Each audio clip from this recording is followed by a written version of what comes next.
Good evening, you're watching News Always On. This is On-Kessyl. Trump and North Korean leader Kim Jong Un is meeting for the first time in history. It is the moment all have been waiting for, known to many as the historic summit. This marks the first time a US sitting president comes face-to-face with a North Korean leader. Denuclearization will be obviously a massive topic. Trump once dubbed Kim Little Rocket Man and threatened fire and fury against his regime, but has expressed optimism about potential deal with North Korea on denuclearization. He said, quote, "I just think it's going to work out very nicely," but he has also said he is prepared to walk away from the table if talks are not fruitful. Last week, Trump said he plans to address human rights too. The president told reporters before departing for the G7 summit saying, quote, "We will bring it up." Here's what you need to know about human rights in North Korea. According to watchdog agencies, human rights groups, and the US government, North Korea has perpetuated human rights abuses for decades. A 2014 report from United Nations Human Rights Council Commission found that the authoritarian regime has committed systematic, widespread, and gross human rights violations, including arbitrary detention, torture, executions, and enforced disappearance to political prison camps, violation of the freedom of thought, expression, and religion, and discrimination on the basis of state-assigned social class, gender, and disability. One case Trump can bring up would be the American who died after 17 months detention in North Korea, Otto Warmbier. Over the weekend, Vice President Mike Pence said he had spoken with Warmbier's father recently and that Trump was going into the summit with the family of Otto Warmbier on his heart. And if you're wondering who's going to be at the summit other than Mr. Trump and Mr. Kim, here are the lists from NPR News. Let's begin with the Secretary of State, Mike Pompeo. Pompeo was a Kansas congressman and harsh critic of the Obama administration's nuclear deal with Iran. He has played a key role in setting the stage for Trump's meeting with Kim Jong Un when he traveled twice to Pyongyang to pave his way for this summit.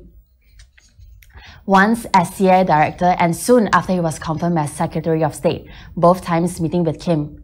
In those trips, he tries to convince North Korean officials that they have a bright future, but only if they give up on their nuclear weapons. Moving on, we have John Bolton. He's President Trump's national security advisor. He has a long history of friction with North Korea. Bolton was sharp critic as President George W. Bush's representative to the United Nations in year 2005 to 2006. He has called for a regime change. And last month, Bolton caused a stir where he suggested North Korea could follow the Libya model to dismantle its nuclear program. Given this history, he's expected to keep a relatively low profile at the summit. Next up, we have John Kelly. He is President Trump's second chief of staff and has served in that position for more than 10 months. Kelly was a retired Marine Corps general and Trump's Secretary of Homeland Security. Joe Hagin. Joe Hagin is the White House Deputy Chief of Staff for Operations, also known as the White House point person for the summit. He has been leading a team in Singapore that is arranging logistics for today's meeting. Previously, he served in the George W. Bush administration as the Deputy Chief of Staff. Next up, we have Alison Hooker. Hooker joined National Security Council in year 2014, and she's a former State Department official who specialized in current affairs during President Obama's administration. She has remained on the NSC under President Trump and is the council's point person on North Korea. Though she's a low-key figure, she has experience in high-profile diplomacy. In 2004, she accompanied James Clapper, then the Director of National Intelligence, to North Korea to win the release of 2 American detainees. Next, we have Sung Kim. The US Ambassador to the Philippines was born in South Korea and returned there as a US Ambassador in year 2011.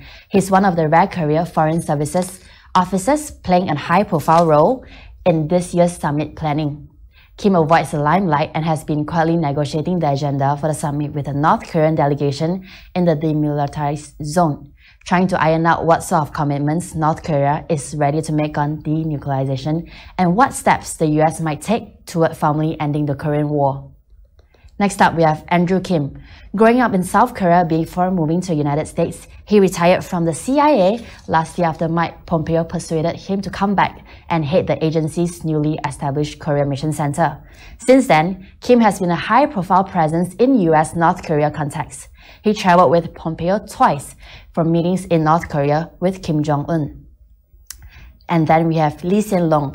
He's Singapore's Prime Minister since 2004. He's the son of the founding father of modern Singapore, Lee Kuan Yew, who is also the man credited with making an economic powerhouse. The younger Lee was educated at Britain's University of Cambridge and Harvard University. Serving the army before entering politics, Lee and his father have now led Singapore for 39 of its 53 years of independence. The city-state is extremely prosperous and politically stable, but faces criticisms for its strict laws, limited press freedom, and extended political control by one family. Ri Yong-ho. Ri Yong-ho, often referred to as soft-spoken and polite, Ri is North Korea's foreign minister and longtime negotiator. He made waves last fall when he called President Trump, quote, President Evil at the UN General Assembly last fall, also threatening to test a hydrogen bomb above the Pacific.